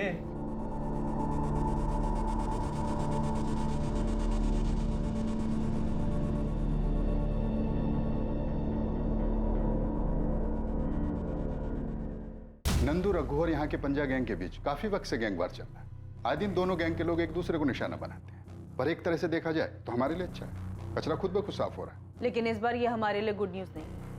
हमारे डबल मर्डर केस में रघु और नंदू किलर है, और उन दोनों के स्टेटमेंट्स हमें मास्टरमाइंड तक पहुंचा सकते हैं। मैंने अपने इन्फॉर्मर्स को अलर्ट कर दिया। कुछ होने से पहले ही हमें दोनों की इन्फॉर्मेशन निकालनी हो और उन्हें जिंदा ही पकड़ना हो। आपने किसी अमित तोमर का नाम सुना है? एडवोकेट है। रघु और नंदू के केस में कभी आए हो यहाँ पे मिलने? आप फिल्में बहुत देखते हैं क्या इंस्पेक्टर साहब? कहानी तो पूरी फिल्म बना ली आपने, लेकिन मुझे फिल्मों का शौक नहीं है। मैं कानून के दायरे में रहकर अपने क्लाइंट्स को सलाह देता हूँ और उन्हें प्रोटेक्ट करता हूँ। उन्हें क्रिमिनल्स के नाम और नंबर नहीं देता। अपने काम को लेकर ऑनेस्ट हूँ। और रहा सवाल करण और रवि का, तो अगर मुझे लगता ये दोनों अपराधी हैं या इन दोनों ने किसी भी अपराध के बारे में मुझसे बात की होती तो मैं इनका केस लेता तक नहीं। आपका शक गलत है, मुझ पर भी और मेरे क्लाइंट्स करण और रवि पर भी। कमाल है तोमर साहब, आपने एक वकील होकर फैसला सुना दिया, बेगुनाह साबित कर दिया दोनों को। थोड़ा इंतजार तो कीजिए, अभी हमारी इन्वेस्टिगेशन चल रही है, कंप्लीट नहीं हुई है। अभी तो बहुत सारे चेहरों से नकाब उतरना बाकी है।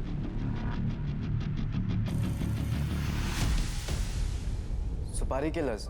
हाँ, नंदू और रघु, ये दोनों मध्य प्रदेश के कुख्यात किलर्स हैं। बादल और मोहित को मारने के लिए इन दोनों को हायर किया गया था। 10 से 12 सितंबर के बीच ये दोनों यहीं पालीपुर की एक लॉज में रुके थे। पर सर, मेरा भाई बहुत ही सीधा लड़का था। उसने किसी का क्या बिगाड़ा था जो कोई इतने खतरनाक लोगों को उसे मारने के लिए भेजेगा? बस करो अजीत, मोहित कोई बच्चा नहीं था और उसी ने बादल को बिगाड़ा था।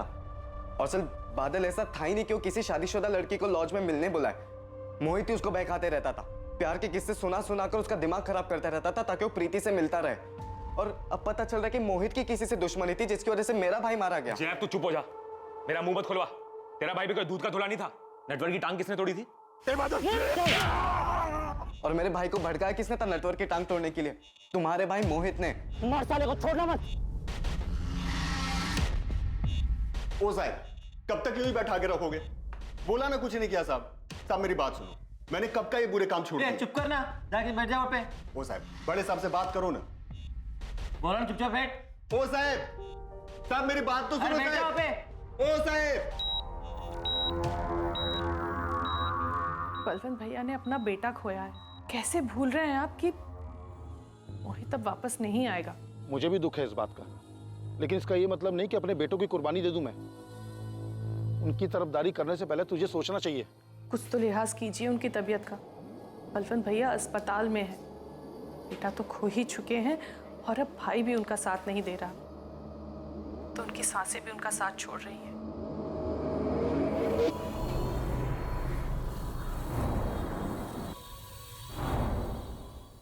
नंदू और रघु के भी दर्शन होंगे चाचा? होंगे। इस बार 5 देशी कट्टे और गोलियों का चढ़ावा मांगा है दोनों ने। कुछ घमासान होने वाला है। आंखें खुली रखोगे तो दर्शन भी होंगे।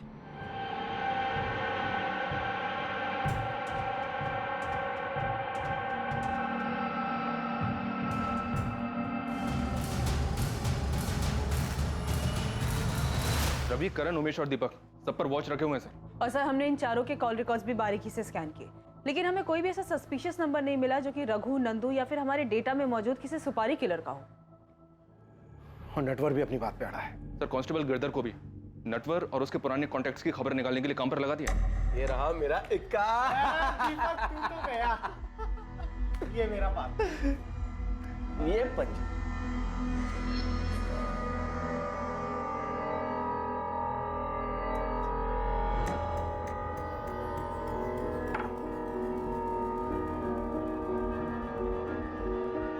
ये लीजिए मैडम, आपकी चाय। भैया ने मेरी शादी तो करवा दी, तुमसे दूर कर दिया। उस घर में एक एक मिनट मेरे लिए जंग है। मुझे घर वापस जाना अच्छा ही नहीं लगता। वहाँ रहकर भी बस हमारे बिताए हुए वक्त के बारे में सोचती रहती हूँ। बादल, मुझे अपने साथ ले चलो, मुझे वहाँ नहीं जाना है।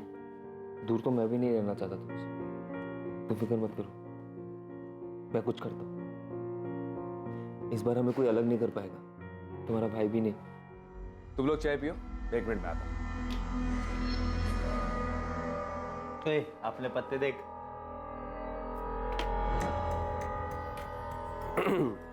भाभी, सुना है आप और बादल अच्छे दोस्त थे, और ये भी सुना है कि दोस्ती काफी पुरानी थी। अरे घबराइए मत, मुझे को नहीं पता, हम बताएंगे भी नहीं, बेफिक्र रहिए आप। डॉक्टर ने कहा है कि आपको बहुत जल्दी डिस्चार्ज कर देंगे। भैया कैसे हैं आप? भैया मुझे माफ कर दीजिए भैया, वो कोठी जायदाद मुझे कुछ नहीं चाहिए, बस आप जल्दी से अच्छे हो जाइए और घर आ जाइए। मामा जी, आपको भले ही नहीं चाहिए, पर रवि और करण, उनका क्या?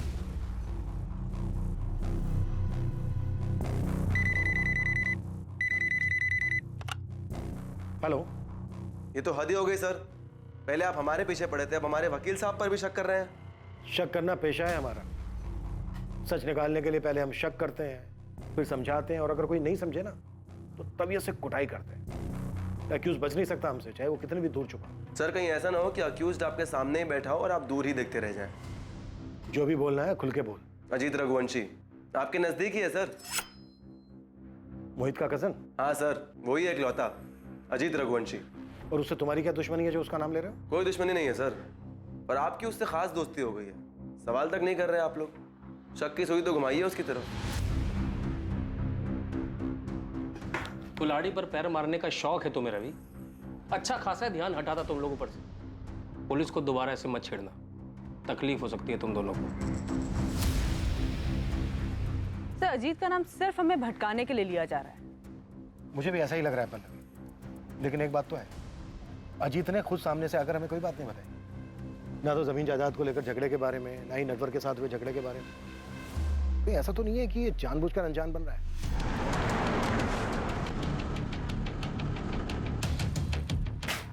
ये नंदू उठ, खबर मिली ससुराल वाले आ रहे हैं, चल जल्दी चल। तुम बाहर से घेरा डालो, हम लोग अंदर जाते हैं।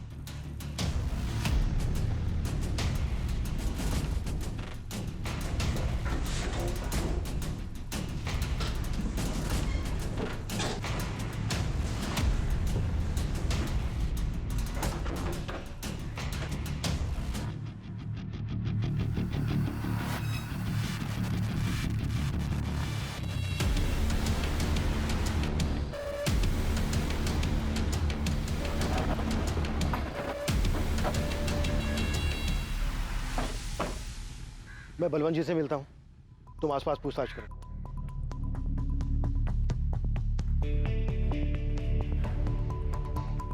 क्या बात है, आप परेशान क्यों हैं? पुलिस आई है, बलवंत भाई साहब से अकेले में पूछना है उन्हें, हमारे सामने नहीं। पर ऐसी कौन सी बात है जो वो हमारे सामने नहीं कर सकते?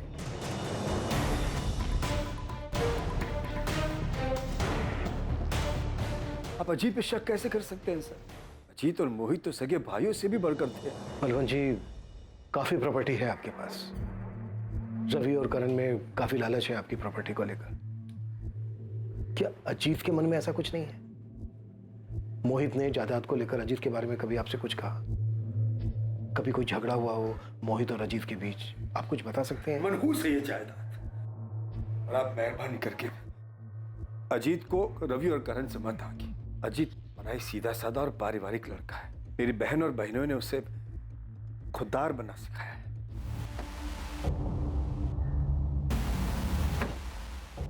कुछ मिला? तो ये अजीत इंसान है या फरिश्ता? लोग भगवान में भी बुराई ढूंढ लेते हैं, लेकिन इस अजीत की कोई बुराई नहीं कर रहा है। लेकिन फिर भी मैंने गिरधर को बोला है अजीत की दुकान के आसपास बात करने के लिए।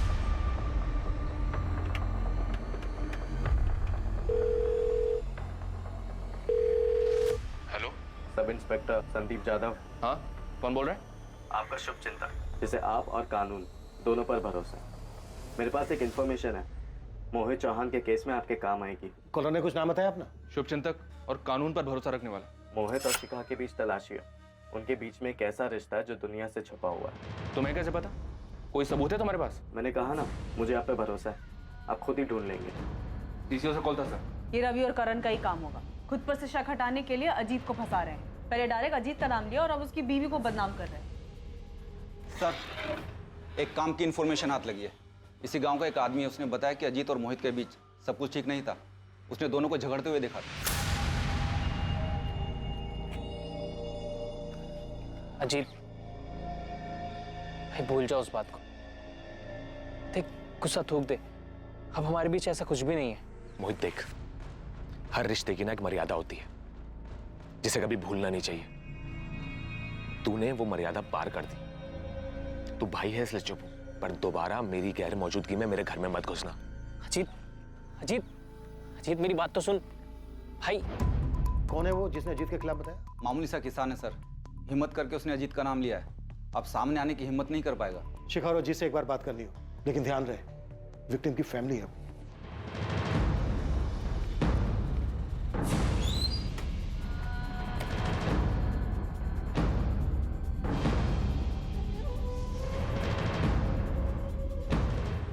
सर, आप लोग शिखा को ऐसे कैसे उठा के ले आए? सच जानने, और वो हम जान चुके हैं जो अब तक तुमने हमसे छुपाया।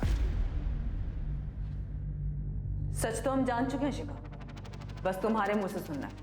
बताओ। माँ, माँ, माँ, माँ किधर है? पिताजी के साथ मंदिर गई है। और अजीत, वो तो दुकान पर होगा ना? मतलब घर पर कोई नहीं है? नहीं, मैं अकेली हूँ। बाल काफी लंबे हैं तुम्हारे। जब भी छत पर बाल सुखाती हो, कसम से मेरी नजर ही नहीं हटती तुम पर से। मोहित, भोली मत बनो। देखा है मैंने, हमेशा मेरी वर्जिश के वक्त ही तुम बाल सुखाने आती। छुप छुप कर देखती हो मुझे। मुझे अच्छे से पता है तुम्हें क्या चाहिए। और अगर मेरा छूना तुम्हें इतना ही बुरा लग रहा है तो ठीक है, तुम जा सकते हो।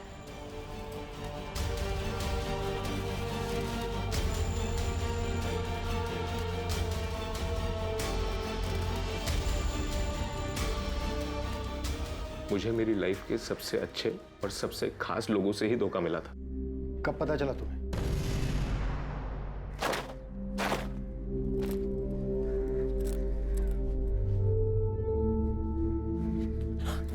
अरे मोहित, क्या कर रहे हो आप?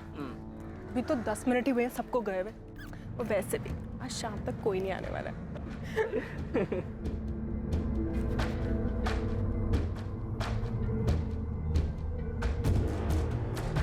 नहीं मैम, आप गलत कह रही हैं। अजीत कभी मोहित का मर्डर नहीं करवा सकते। उस दिन भी गलती हमारी थी, लेकिन उन्होंने खुद को सजा दी, चुप रहे, और आज तक उस बारे में कोई बात नहीं निकाली। क्या कहता मैं? गुस्सा निकालता भी तो किस पे?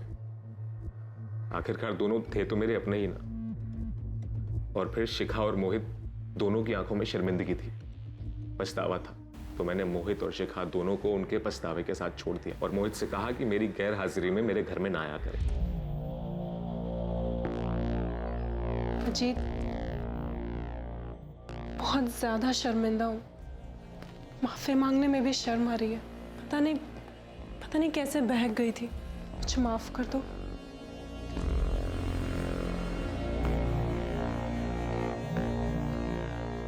दोनों को माफ कर चुका था मैं। माफ कर दिया था या फिर किस्सा जड़ से खत्म करने का मौका देख रहे थे?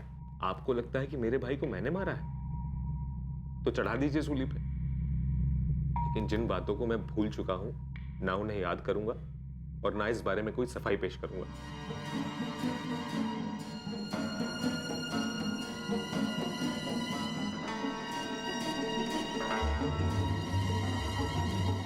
बात मुझ तक थी, इसलिए अब तक दबाए रखा, लेकिन अब पुलिस जान गई है तो आप लोगों को किसी और से पता चले, इससे बेहतर है कि मैं ही।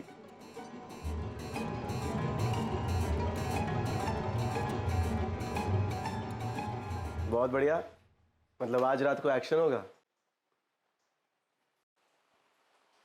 एक्शन के लिए तैयार है ना?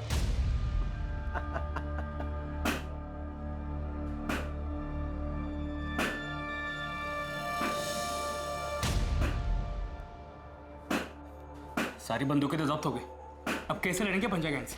पक्का किसी ने खबर दी थी कि हम लोग गायत्री लॉज में हैं। खैर तू चिंता मत कर, कल बाबू के लोग आ रहे हैं इंदौर से सामान लेकर। उसके बाद पंजा गैंग की एक आदमी को दौड़ा दौड़ा कर मारेंगे।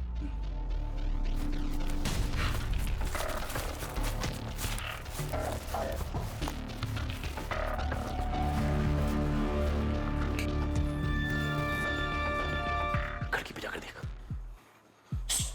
आराम से आराम से।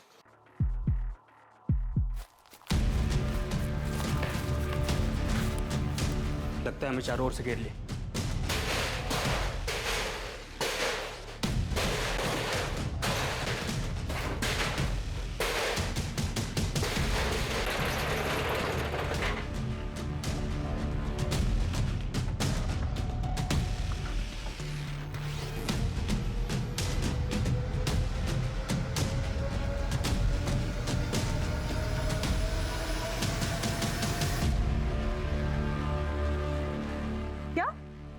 नंदू मारा गया? किसने मारा सर? और रघु कहाँ है? रघु फरार हो गया, ये पंजा गैंग का ही काम लगता है। सर नंदू तो मारा गया, लेकिन बादल और मोहित के केस को सॉल्व करने के लिए रघु का जिंदा पकड़ा जाना बहुत जरूरी है। सर आपने गायत्री लॉज में जो छापा मारा था रघु और नंदू को पकड़ने के लिए, वहाँ आपको जो सीसीटीवी मिला है उसके फुटेज को स्कैन करना पड़ेगा, शायद उससे हमें कोई लीड मिल जाए। पहले भी फुटेज आ गए। नंदू और रघु 10 दिन से गायत्री लॉज में रह रहे थे। काफी सारे फुटेज है, मैं भिजवाता हूँ।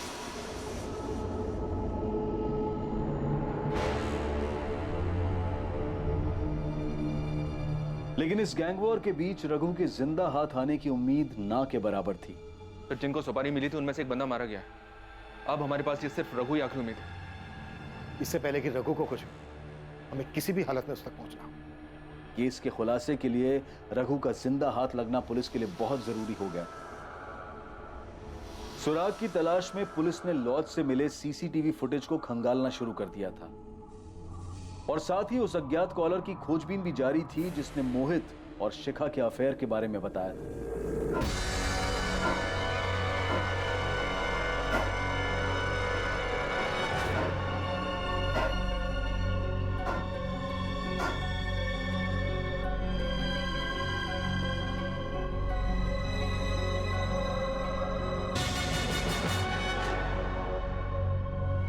केस से जुड़े सभी संदिग्धों पर कड़ी नजर रखी जा रही थी। सर, भोपाल के गायत्री लॉज में जहां रघु और नंदू रुके थे, उसके सीसीटीवी फुटेज में एक अजीब बात नजर आ रही है। ये देखिए।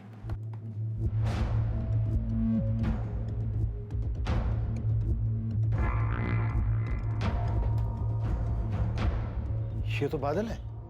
ये अपने ही किलर से मिल रहा है। शायद बादल ने सुपारी दी। तो फिर खुद बादल क्यों मारा गया? और ये बादल रघु को कैसे जानता था?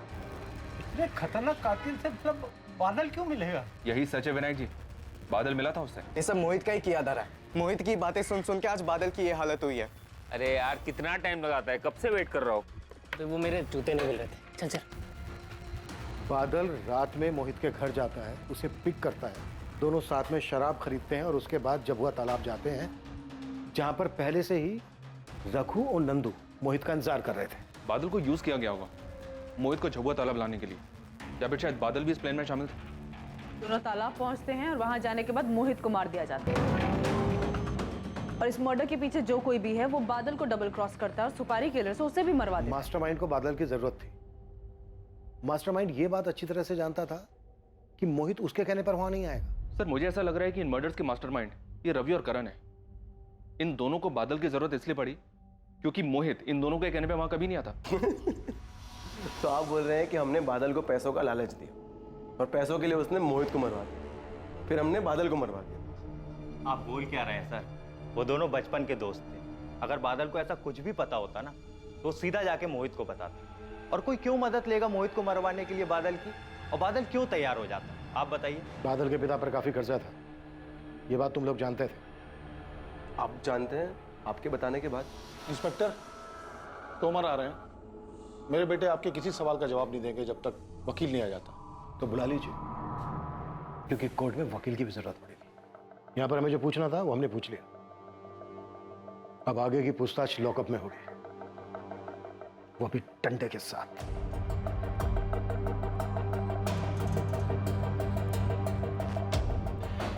मुझे रवि और करण के हर मोमेंट की इंफॉर्मेशन चाहिए जाता हूं। जरूरत पड़े तो और आदमियों को भी लगा दो काम पर, और अर्जेंट में दोनों के कॉल रिकॉर्ड्स में निकलवाओ। पल्लवी, रघु पर क्या अपडेट है? सर मेरी भोपाल पुलिस से बात हुई है, वो लोग काम पे लगे हुए हैं। मैं भी बात करता हूं उनसे। हमें किसी भी कीमत पर ये रघु चाहिए।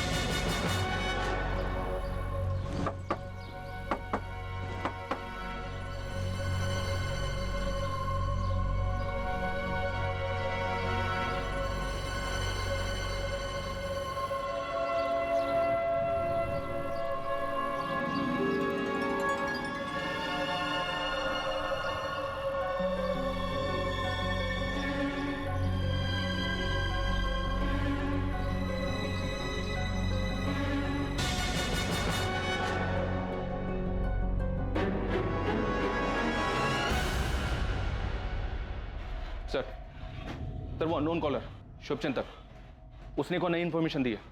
उसके मुताबिक मोहित का बादल की गर्लफ्रेंड प्रीति से भी अफेयर था। पक्का ही रवि और करण का ही काम है। ये लोग गोल गोल घुमा रहे हैं हमें ताकि हमारा इन पे से ध्यान हट जाए।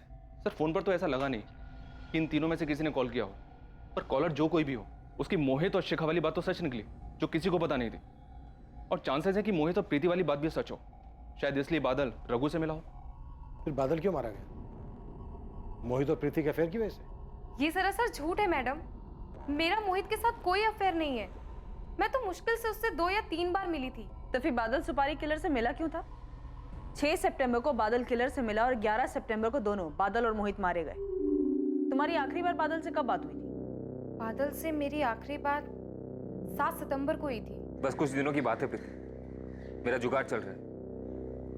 पैसों का बंदोबस्त हो जाए, बाबूजी का कर्जा चुका दूं, फिर हम दोनों भाग चलेंगे। से बादल को कहीं से पैसे मिलने वाले थे, लेकिन कहां से, किससे, ये उसने प्रीति को नहीं बताया था।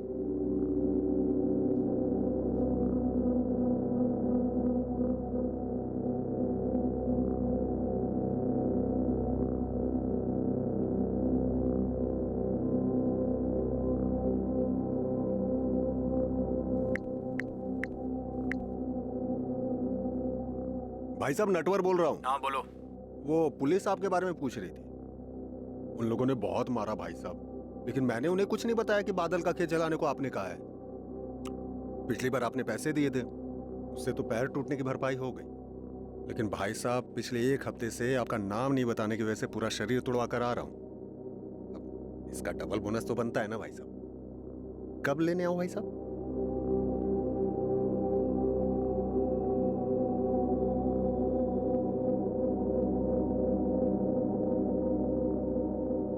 पुलिस अंधेरे में चारों दिशाओं में हाथ पैर मार रही थी, लेकिन कहीं से भी उम्मीद की कोई किरण नजर नहीं आ रही थी। इस केस का सारा दारोमदार एक ऐसे शख्स के बयान पर टिक गया था जो खुद एक पेशेवर अपराधी था, रघु चंदेल। और आखिरकार पुलिस की कोशिशें कामयाब हुई और रघु पुलिस के शिकंजे में आ गया।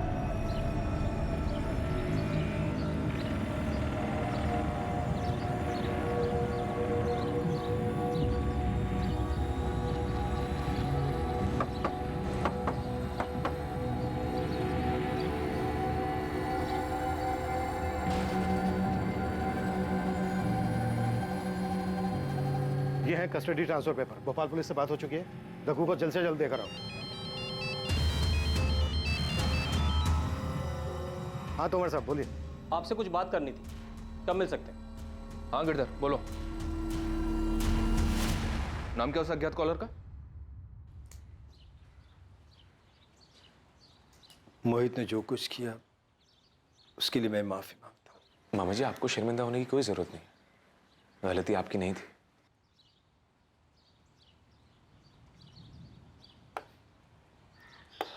ये लो बेटा। मामा जी, आपने सब कुछ सोच समझ लिया है ना? सब कुछ सिर्फ मोहित को देना ठीक रहेगा? बेटा मैं तो चाहता हूं कि रवि और करण को भी कुछ दो, और मोहित को बुरा लगेगा। तेरे जैसा बड़े दिल वाला नहीं है। अजीत,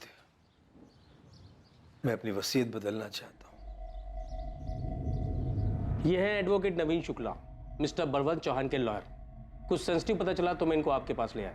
देखिए, मैं आपको सब कुछ नहीं बता सकता, क्लाइंट की प्राइवेसी का ख्याल करना होता है। ये मर्डर केस है इसलिए बता रहा हूँ। बलवंत चौहान ने अपनी वसीयत तैयार करके रखी थी, जिसमें उन्होंने सब कुछ अपने बेटे मोहित के नाम किया था। दूसरा कोई हिस्सेदार नहीं था, लेकिन उस वसीयत में एक ऐसी कंडीशन है, एक ऐसा क्लॉज है जो आमतौर पर कोई नहीं रखवाता। कैसी कंडीशन, कैसा clause? I am sorry officer, वसीयत की बात है, वो तो आपको बलवंत चौहान से ही पूछना होगा। इंस्पेक्टर, ये लीजिए, ये वसीयत के कागजात है। साफ साफ लिखा है इसमें, सब कुछ मोहित के नाम। वसीयत में तो आपने सब कुछ मोहित के नाम ही लिखवा रखा है। ये क्या बलवंत जी, ये कैसी शर्त है? कैसी शर्त? क्या लिखा है इसमें? पढ़िए। अगर मोहित को कुछ हो जाए तो उसकी मौत के बाद मेरा सब कुछ मेरे बहन के पति कैलाश रघुवंशी के नाम कर दिया जाए। बलवंत जी, ये पेपर आपने खुद तैयार करवाए थे या फिर किसी को कहा था पेपर तैयार करवाने के लिए?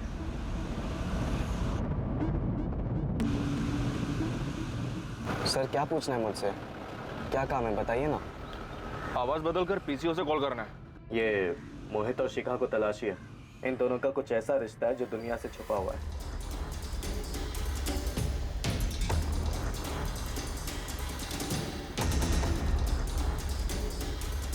सर मैंने वो कॉल सिर्फ मोहित को बदनाम करने के लिए किया था। उसी ने मेरे भाई को बहकाया था सर, और उसी की वजह से आज बादल घर का कर्जा चुकाने के बजाय एक शादीशुदा लड़की के पीछे पड़ा था, ठीक मोहित की तरह सर। इसलिए तूने अपने भाई को मरवा दिया? नहीं सर, मैंने किसी को भी नहीं मरवाया। मैंने सिर्फ फोन करके वो बताया जो मुझे सुनने में आया, और कुछ नहीं। लेकिन मोहित यार अपने भाभी के साथ, हाँ? अजीत को पता चल गया तो? अब सोच के थोड़ी ना किया था, बस हो गया। प्यार तो ऐसे ही होता है ना। और तू अपना देख, प्रीति भी तो शादीशुदा है। सर मैं चाहता था कि मेरा नाम सामने ना आए, इसलिए मैंने छुपकर पीसीओ से फोन किया। फिर प्रीति और मोहित का अफेयर वो कहाँ सुना तूने? प्रीति ने तो नकार दिया। सर प्रीति अपने शादी के बाद भी अपने पति को धोखा दे रही थी। कल जाके सर वो मेरे भाई को भी धोखा दे सकती थी। मैं चाहता था उसका भी नाम उछले, उसकी भी बदनामी हो, इसलिए मैंने दूसरा कॉल किया और मोहित और प्रीति की कहानी सुनाई। अपनी कहानी सुनाना बंद कर और हमें ये बता, मोहित और बादल के मर्डर के बारे में क्या जानता है तू?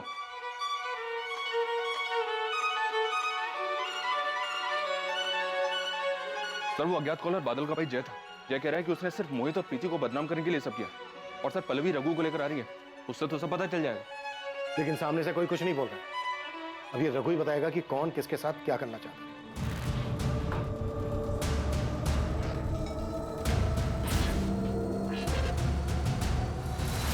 पर अजीत ने वसीयत में ऐसा क्यों लिखवाया? कोई और बात नहीं थी, सिर्फ सेफ्टी के लिए लिखवाया था पापा का नाम। तो फिर ये बात बलवंत जी से क्यों छुपाई?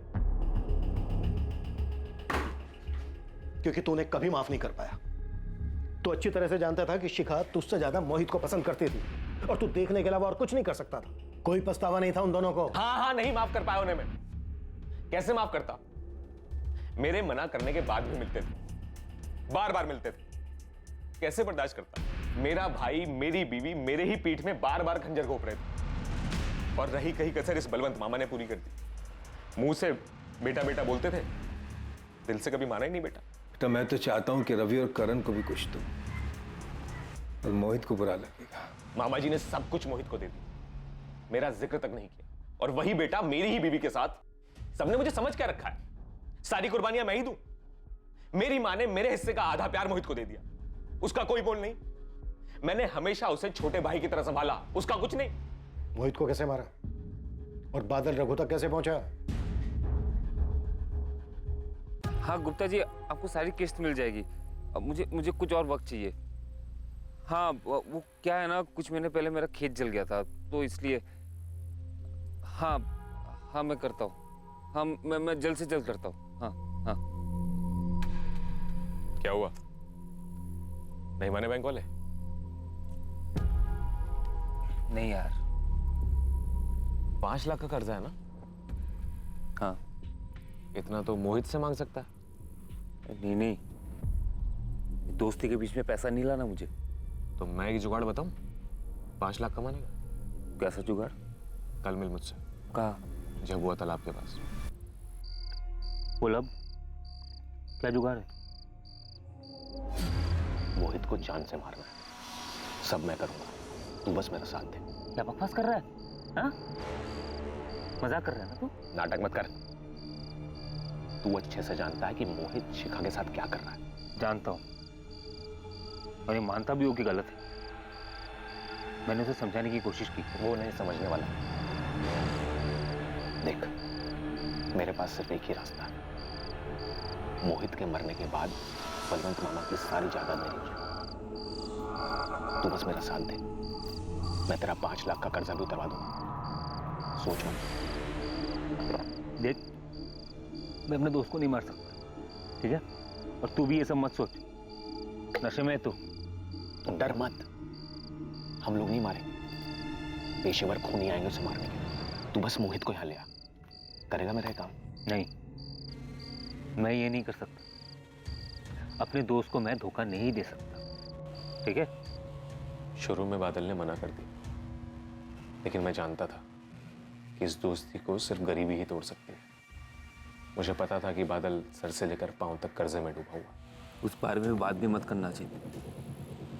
मैं अपने दोस्त को धोखा नहीं दे सकता। देख, मुझे तो मेरे भाई, पत्नी सबने धोखा दिया, तो दोस्त क्या चीज है? और कल को अगर तेरा बाप कर्जे में मर गया तो अचार डालेगा दोस्ती का? मोहित सिर्फ अपना फायदा देखता है, तू अपना फायदा देख। चल, 7 लाख दूंगा तुझे, बोल। देख, अब तू सोचने लगा। चल, तेरे लिए 8 लाख। कर्जा चुकाने के बाद भी 3 लाख बचेंगे तेरे पास। सोच के बताना।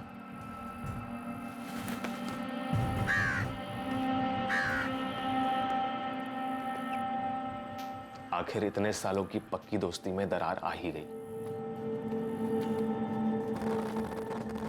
क्या सोचा फिर? तैयार हूं मैं, लेकिन 10 लाख लूंगा और जायदाद का एक हिस्सा मेरा। मंजूर? मैंने एडवांस देने के बहाने जानबूझकर बादल को रघु के पास भेजा। अजीत ने बादल को भेजा था, हमें उसी से पैसे मिले थे। ठीक है, निकल अब तू रघु और नंदू जैसे क्रिमिनल्स तक कैसे पहुंचा? कुछ साल पहले हमारे यहाँ एक लड़का काम करता था, वो जानता था नंदू को। फिर 11 तारीख को कैसे मारा? 11 तारीख को मैं दुकान का कुछ सामान लाने के लिए जबलपुर के लिए निकला। प्लान के मुताबिक बादल मोहित को झबुआ तालाब वाले जंगल के पास लाने वाला था।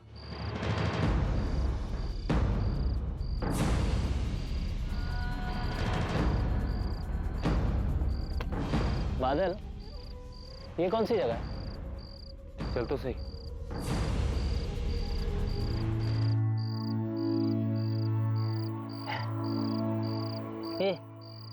क्या हुआ? इतना चुप क्यों है? क्या हुआ? मैं बताता हूँ क्या हुआ। जीत, तू यहाँ कैसे?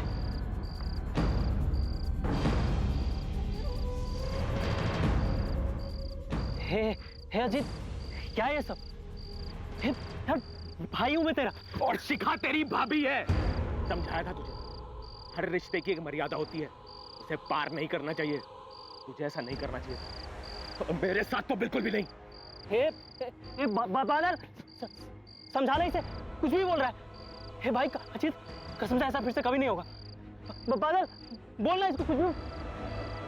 बादल, बादल, बादल। मरवा दिया मैंने मोहित को, अपने धोखेबाज भाई को। रिश्तों की मर्यादा कुचल दी थी उसने, अब उसका मरना जरूरी था। बादल को क्यों मारा?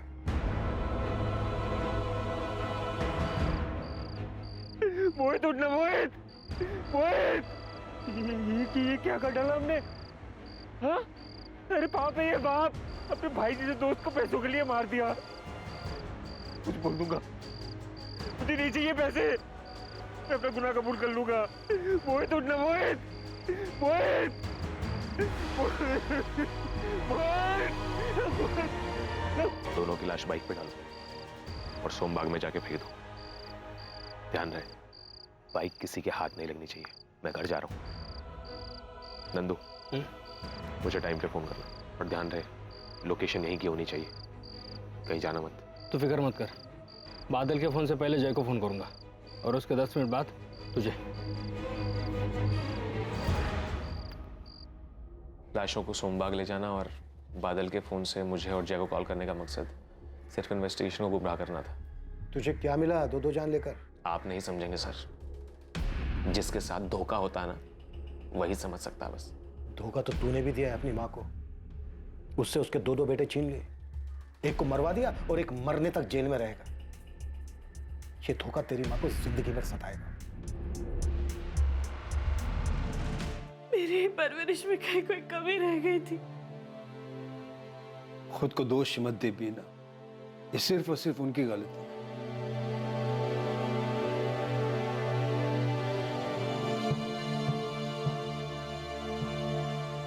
उमेश देख, प्रीति तो कुछ बता नहीं रही है। तू जानता है तो सच बता, क्या प्रीति का उस लड़के से अफेयर था?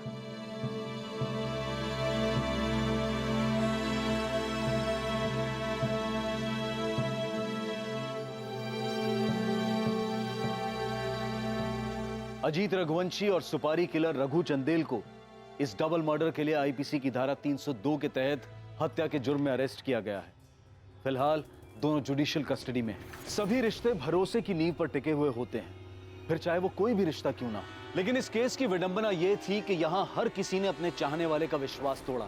मोहित ने अजीत की पत्नी शिखा के साथ अफेयर कर विश्वासघात किया। अजीत के गुस्से और दुख को समझा जा सकता है, लेकिन उसने षड्यंत्र रचकर अपने ही ममेरे भाई की हत्या करवाई, जिसे किसी भी एंगल से जायज नहीं ठहराया जा सकता। उसके पास अपनी पत्नी शिखा और ममेरे भाई मोहित से अलग होने और रिश्ते को खत्म करने का विकल्प था, लेकिन अजीत लालची बन गया। उसने मोहित का कत्ल करके जायदाद हथियाने का रास्ता चुना। अपनी इस मंशा को अंजाम देते हुए अजीत ने अपने ही परिवार को तबाह कर दिया। उसने अपनी मां से उनके दोनों बेटों को छीन लिया। कहा जाता है कि हर फसाद की जड़ जर, जोरू या जमीन, इन्हीं तीनों में से कोई एक होती है। लेकिन इसमें दोष जर, जोरू और जमीन का नहीं, बल्कि उस शख्स का होता है जो इन्हें हासिल करने के लिए अपनी इंसानियत खो बैठता है। जज्बात में बहकर, आवेश में आकर जुर्म का रास्ता इख्तियार कर लेना बहुत ही आसान और कमजोर विकल्प है जो आगे चलकर सिर्फ तकलीफ देता है। अगर आपको पता चले कि आपका जीवन साथी आपको धोखा दे रहा है, तो ऐसे हालात में उस व्यक्ति को नुकसान पहुंचाना या उस रिश्ते को जबरदस्ती खींचना, ये प्रॉब्लम का हल नहीं हो सकता है। ऐसे वक्त में उचित यही है कि इंसान बिना किसी विवाद के उस रिश्ते से अलग हो जाए और जिंदगी में आगे बढ़ने की कोशिश करे। बदला और विश्वासघात कभी किसी का भला नहीं करते। ये एक के बाद एक आने वाली मुसीबतें हैं जिसका आखिरी अंजाम हमेशा तबाही लाता है। गलत काम में की गई कोशिशों से कभी भी सुकून हासिल नहीं किया जा सकता, और ना ही अपने खालीपन और नाकामयाबी के दर्द को दूसरों के बारे में बुरा सोचकर दूर किया जा सकता है। अब मैं अनूप सोनी आपसे विदा लेता हूं। फिर मुलाकात होगी एक और नए केस के साथ। और याद रखें, क्राइम और आपके बीच में सिर्फ इतना फर्क है कि आप कितने सतर्क हैं। सतर्क रहें, सुरक्षित रहें। जय Hind. For more updates, subscribe to our channel, click the show links and enjoy watching the videos.